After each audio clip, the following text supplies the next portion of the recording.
Entre la población hay individuos que padecen trastornos del neurodesarrollo. Y en esta universidad se hace un trabajo muy importante para incluirlos y desarrollarlos de una manera equitativa, en conjunto con toda la población de estudiantes de la universidad. Soy Sergio Fernández Delgadillo, bienvenidos a Mundo Sustentable.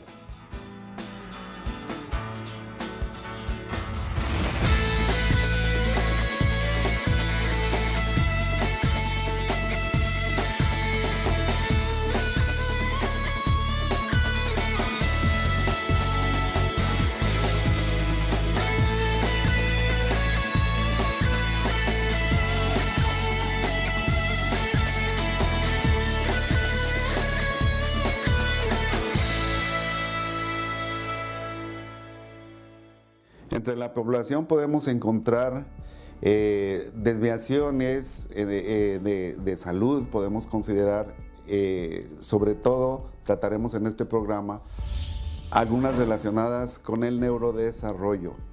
Y para eso hemos invitado a quien es la responsable de un programa universitario para ver este tipo de condiciones entre la población de estudiantes de la universidad, la doctora Rebeca Telma Martínez. Doctora, buenas tardes, ¿cómo está?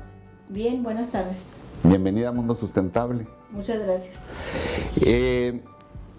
¿Cómo podemos definir esto de los trastornos del neurodesarrollo? ¿Qué significa? ¿Cómo podemos identificar esto?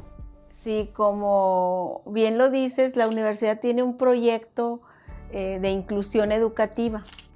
Y nosotros estamos detectando estudiantes que ingresan a la universidad en el nivel medio superior, que nosotros le llamamos trastornos del espectro autista, que es trastornos del neurodesarrollo. Y entonces nosotros pudiéramos decir que son estudiantes que ingresan a nuestra universidad con características muy específicas de pensamientos en sí mismo y que tienen un problema o una falta de desarrollo social. Pero dentro de esas debilidades pudiera tener algunos de ellos algunas otras comorbilidades, como aparte de la interacción social, problemas que tienen que ver con ansiedad o con depresión, pero que eso no es un impedimento para que desarrollen o cursen una carrera universitaria. Me llama la atención que los estemos manejando en la universidad. ¿Esto significa que hay un proceso de identificación en un individuo del trastorno? ¿Cómo lo ubican? ¿Cómo se puede conocer que alguien tiene este tipo de trastorno para, obviamente, someterlo luego a un proceso? Sí, por ejemplo, esta situación más o menos se empieza a diagnosticar entre los 3 y los 5 años de edad, generalmente por observación de los padres de familia. Sin embargo, hay familias que no detectan esta situación o esta condición de sus hijos porque hay una diversidad dentro del espectro. Habrá un niño que tenga una deficiencia muy alta o muy notoria en relación a la interacción social, a que no convive o juega con los niños, o que no se comunica, que tiene un problema de lenguaje y son captados o a veces mal diagnosticados como nada más problemas de lenguaje. Habrá otros que se clasifican o son diferentes como trastorno de déficit de atención, porque son niños despistados, distraídos, y habrá otros que tengan hiperactividad y se clasifican como hiperactivos. Sin embargo, se requiere de un equipo especializado de médicos, pediatras, neurólogos o neuropsicólogos para poder hacer un estudio más preciso y hacer el diagnóstico del trastorno del espectro autista. Ningún niño es igual a otro. Nosotros vemos niños netamente con autismo que son fáciles de detectar, pero vemos el otro extremo que pudiera ser lo que anteriormente le llamábamos síndromes de Asperger, que son personas inclusive que no notamos que tienen el trastorno, pero que tienen ciertas características muy particulares y los primeros que lo detectan son los padres de familia. Así es de que esta es una condición neurológica que a veces no es tan fácil diagnosticarlo o es mal diagnosticado. Pero entonces cuando llegan a nosotros, cuando llegan a solicitar un ingreso a una preparatoria, que sería el camino, el proceso para ubicarlos tendría que realizarse totalmente ya dentro del esquema universitario, o los que ustedes tienen tratando ya vienen con una identificación completa del trastorno antes de llegar a las preparatorias de la universidad. El alumno es como cualquier persona que quiere ingresar a la Universidad Autónoma de Nuevo León, presenta un examen de selección, hay un puntaje, es aceptado dentro de la universidad. Y nosotros tenemos varios programas cuando ingresa un alumno a la universidad, y uno de ellos es aplicar un cuestionario a los padres de familia para identificar a aquellos alumnos que tienen este trastorno del espectro autista y que no han sido diagnosticados. Nosotros tenemos solamente más o menos entre el 10 y el 15% de los que ingresan a la universidad que están diagnosticados. El otro 80 o 75% no están diagnosticados. Entonces nosotros aplicamos un cuestionario a los padres y de ahí nos damos una idea. Posteriormente, nosotros citamos al alumno y al padre de familia, se firma una carta de consentimiento informado, y a esos alumnos que los padres llenan el cuestionario y que probablemente tengan el trastorno, se le aplica una serie de pruebas psicológicas que duran entre 9 y 12 horas con varios días seguidos, y de esta manera, con la entrevista con el especialista, el psicólogo o el neuropsicólogo, se llega al diagnóstico. Una vez llegado al diagnóstico, se le informa al padre de familia, al estudiante, y sigue el otro proceso, que es hablar con el maestro tutor de la preparatoria para tener un sistema educativo de tutoría para que lleve satisfactoriamente el nivel medio superior y posteriormente avance hacia la licenciatura. Muy bien, eso pues así a primera instancia parece ser complicado, ¿no? O sea, pues es bastante complicado porque lleva mucha tarea detrás, o sea, no es algo sencillo de decir, ya está el diagnóstico. No, para hacer el diagnóstico se requieren de citas, de consultas, de entrevistas, de exámenes psicológicos. Que parece ser un asunto de mucho interés tanto para las facultades con especialidades de psiquiatría o de psicología. Sin embargo, es bastante interesante escuchar que la universidad se preocupa o tiene un programa ya trabajando esto para promover la inclusión y la equidad de las personas en esta actividad que la universidad hace de formar gente para su propia vida. Ya dejamos de pensar en la formación de profesionales, sino es formar a los individuos para su propia vida a lo largo de toda su existencia. Exactamente. Es un proyecto que me parece muy importante.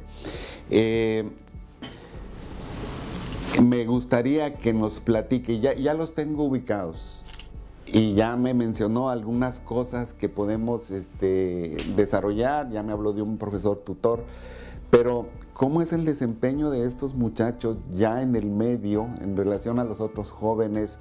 Porque ya tengo un tutor que lo atiende para ciertas actividades académicas, pero no está todo el tiempo con él. Entonces, ¿cómo hacemos para seguir a esta gente? Pero lo vemos en el siguiente segmento, ¿le parece, doctora? Sí, claro que sí. Usted no se vaya, en un momento regresamos. Estamos platicando con la doctora Rebeca Telma Martínez de trastornos del neurodesarrollo. Los trastornos del espectro autista se empiezan a manifestar durante los primeros 3 años de vida. Un mundo sustentable.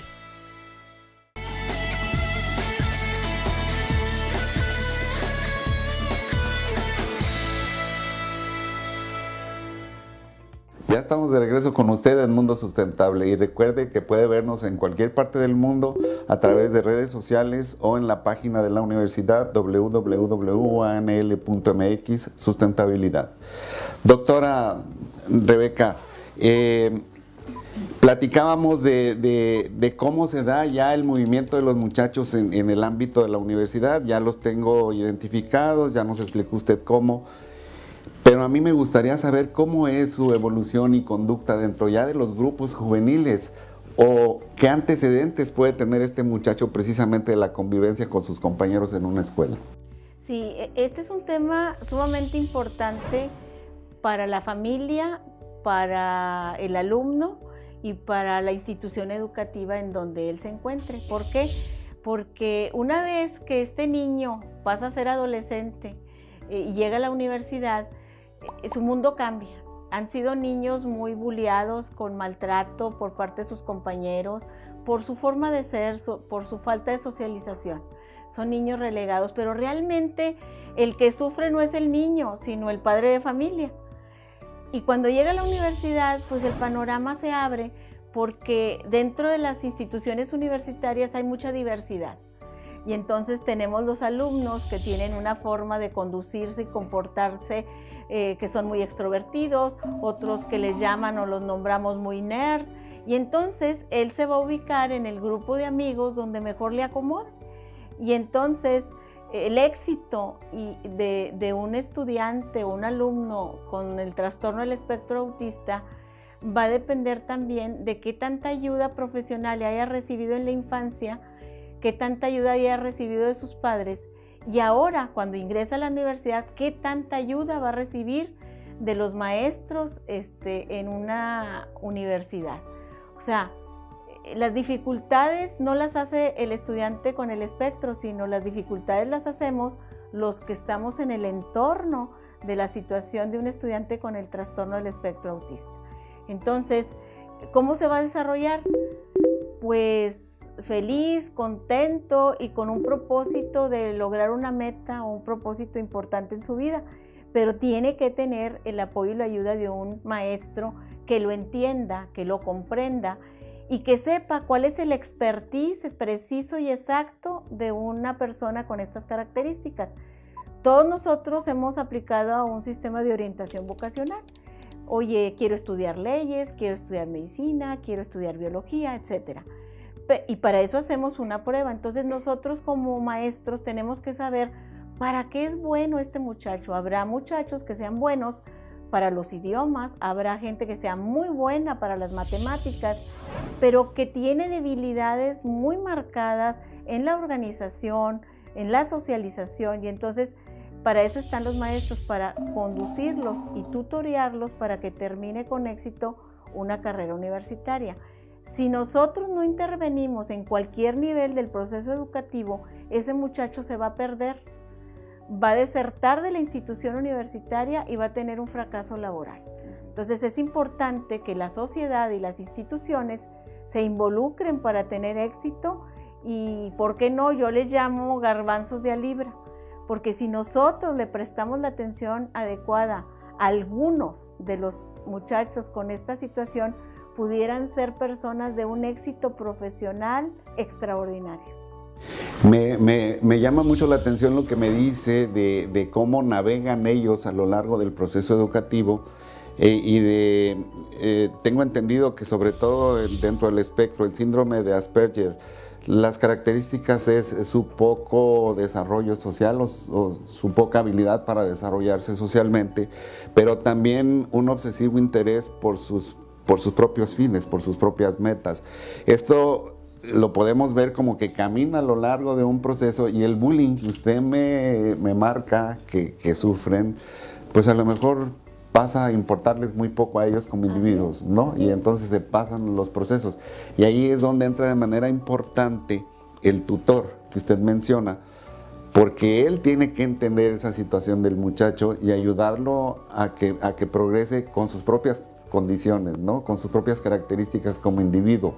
Ahora, esto que estamos diciendo, ¿les impacta después en su vida futura cuando ya son profesionales? ¿Cómo se pueden desarrollar? ¿O cómo trabajamos dentro de la universidad para promover que cuando ya están fuera de nuestro alcance, si ellos ya no siguieran tratamientos especiales, cómo se pueden desarrollar en el medio laboral? Sí, este aspecto es importantísimo. Ok, ya terminó una carrera universitaria, a lo mejor la terminó hasta con honores. Pero ¿qué pasa? Su condición y su relación interpersonal y de socialización no es, a lo mejor, es muy acartonada o muy rígida, y cuando va a una entrevista de trabajo, tal vez ven un currículum, pero cuando surge la entrevista, que ahorita ya tenemos menos problemas porque muchas de las entrevistas ahorita se hacen vías telefónicas, vía web, y entonces ese pudiera ser un impedimento menos. Pero ya que están laborando, hay una situación que incomoda al resto del personal por las características que ellos tienen. Por eso decía yo, tenemos que saber para qué es bueno, dónde lo ubicamos y pudiera ser una persona con una inteligencia sobresaliente. Pero esta situación de delegarlos o hacerlos a un lado es importante. ¿Por qué? Porque puede ser que no terminen la carrera o que no encuentren un trabajo. Y mencionábamos características positivas. Si bien es cierto, nos fijamos en las debilidades, pero no nos enfocamos en las fortalezas. Estas personas son personas transparentes, auténticas, responsables, y que llevan a cabo cuando se fijan una meta y lo cumplen a la exactitud. Entonces, ¿quién no quisiera tener un trabajador con esas características, donde sea sumamente productivo y sumamente eficiente? Entonces, son personas muy sinceras. Entonces, a lo mejor a nosotros nos molesta que nos digan nuestras verdades. Ese es el problema en los salones de clase, que ellos pueden intervenir y decir lo que piensan. Este asunto, así como usted me lo plantea, me lleva a otra gran pregunta que puede ser de desarrollo social sustentable. Estos individuos identificados así, que pudieran ser rechazados por los estándares muy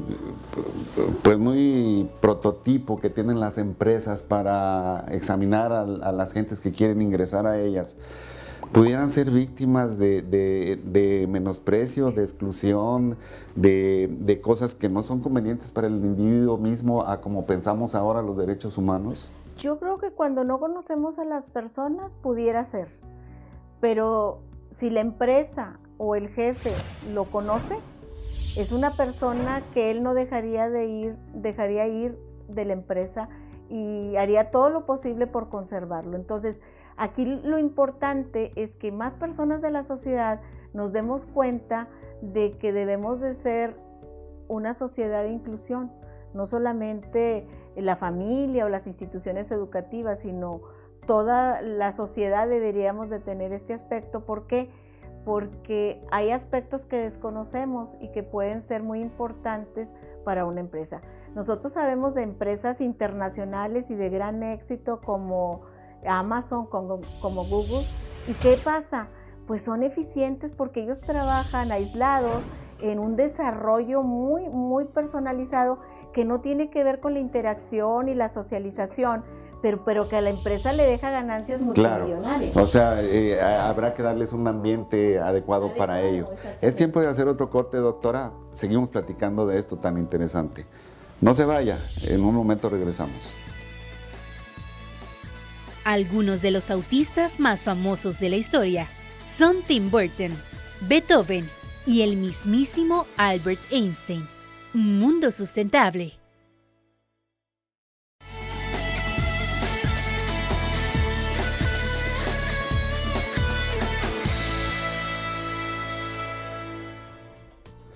Ya estamos de regreso con usted en Mundo Sustentable y seguimos conversando con la doctora Rebeca Telma Martínez, precisamente de trastornos del neurodesarrollo.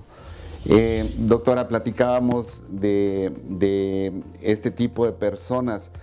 ¿Cómo es la incidencia en la población general de este tipo de trastornos? Pues más frecuente de lo que todo mundo pensaría que es. Entonces nosotros pudiéramos decir tentativamente que en México existe uno de cada 100 o 110 nacimientos. En Estados Unidos se tienen estudios más precisos, más o menos uno de cada 68 nacimientos tendrían este trastorno del espectro autista. Entonces es mucho más común de lo que esperamos. Por eso les decía yo, como hay un abanico de situaciones de notoriedad del espectro, por eso a veces es desapercibido.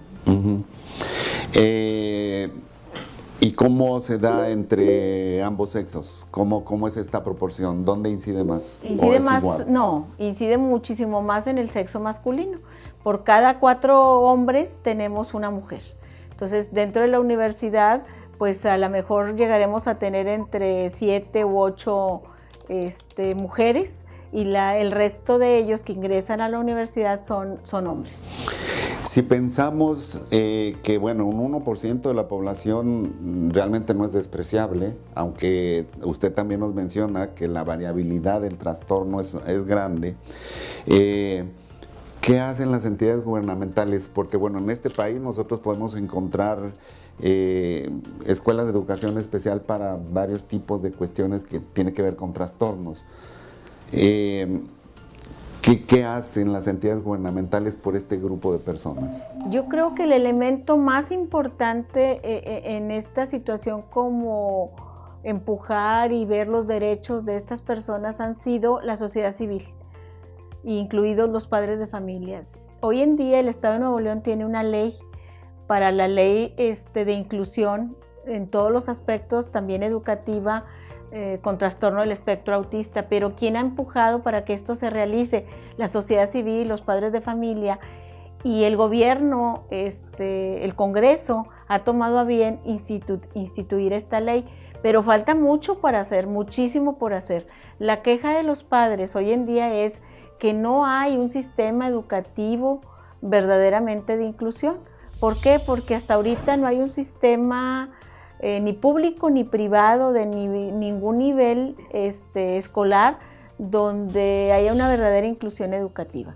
Hoy en día nuestra institución, la Universidad Autónoma de Nuevo León, se está preocupando por recibir, acoger y llevar para el desarrollo de las competencias de los tutores para entender el pensar y el sentir de un estudiante con el trastorno. ¿Por qué? Porque si nosotros lo dejamos libre sin un tutoreo, muy probablemente este alumno va a desertar de la universidad porque no puede avanzar en la instrucción universitaria o porque no se adapta a los sistemas de competencias de la universidad. Y hablo de cualquier tipo de universidad pública o privada. Entonces, esta acción que está haciendo la universidad en la inclusión educativa del trastorno del espectro autista me parece algo sumamente importante, pero que lo debemos de dar a conocer en la sociedad, o sea que los padres de familia, los estudiantes de nivel secundaria se enteren que esta institución tiene esa inclusión educativa y que podemos apoyarlos para terminar felizmente una carrera universitaria y que ellos se sientan emocionalmente felices de entrar en una institución que verdaderamente los valora y que puede tener una vida feliz y satisfactoria, que es lo más importante. Yo sé que la universidad ha hecho investigación un poco más profunda en este asunto. Hablamos de un trastorno, pero ¿qué implicaciones más allá en la naturaleza de los individuos han identificado en sus estudios en la universidad? Sí, nosotros como institución universitaria y de investigación hemos, por ejemplo, el costo para hacer un estudio genético a los alumnos que ingresan a la universidad, pues es bastante costoso. El costo de un estudio de este tipo es más de 25,000 pesos por persona. Entonces, si estamos hablando que vamos a estudiar al papá, a la mamá, a los hermanos y al estudiante universitario, pues estamos hablando de 5 personas de 25,000 pesos. Sin embargo, la institución que tiene una gran capacidad de investigación, nosotros a algunos estudiantes que ingresaron y que nosotros hicimos el diagnóstico de acuerdo a un instrumento modificado, les hicimos los estudios genéticos y encontramos que ellos tenían más de 10 genes autistas. Entonces, esto avala que los instrumentos que estamos utilizando para hacer el diagnóstico pues son confiables y que tiene también una característica neurobiológica y una característica también genética en el trastorno.